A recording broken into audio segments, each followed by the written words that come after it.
or the homeowners association leaders, or if you're part of a club, there's a leader there. Organization, there's a leader there. Government leaders, that's very sensitive nowadays, right? And papalitan yung indication na yun, no, na ito ay maaaring peke. Ang pangalawa ay yung presyo, no? Kung ikaw ay Ang kaso ng HIV ang naitatala sa Pilipinas kada araw. Ang dami po niya na 50 cases of HIV. Hanggang alam namin na ikaw talaga man for others. At maraming mga tao, mga kababaihan na mag-certify niya. May nag-ano kasi doon eh. Notaryo, yung inyong dokumento ay hindi valid. Yeah. O hindi legal. Valid po yan. Legal po yan. Lalo na nga po nakasaad dyan ang pinag-usap. At over mga 77% po sa atin may internet access. So, ibig sabihin, ang dami talaga sa atin, pwede nang gumamit ng digital payments. Ngunit sa DWWW774, your ultimate music radio. Maraming salamat, Kenny Gacosta. Ating ding bahagi ang nagpasaya sa atin ngayong linggo dito sa Masayang Balitaan. Inyong pangalan, address, contact number at ipadala sa 0998-588-3660. Siyempre, hindi kailangan umikot ka ng Pilipinas. Kung nasa hearing ka lang.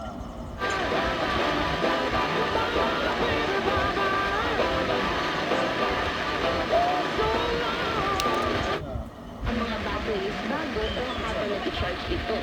Ang isang integrated cooling system ay nag-activate during this Load. Ganyan, kwentahin mo kung nadagdagan na 100.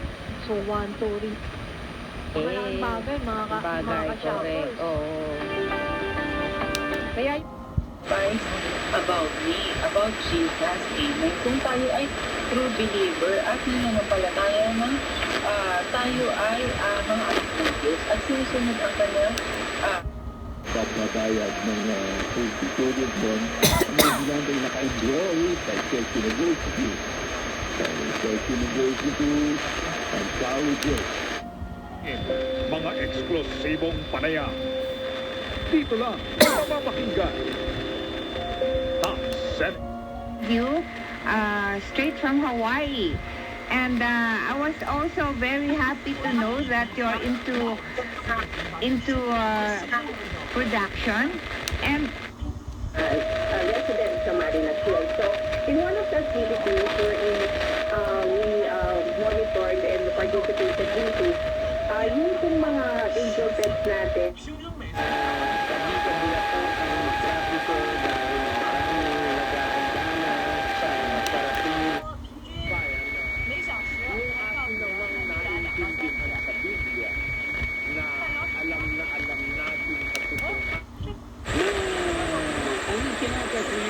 Ang mga aksidente sa mga dito, may kinakaswira ng mga driver ng sanggot, tanggalin mo yung training.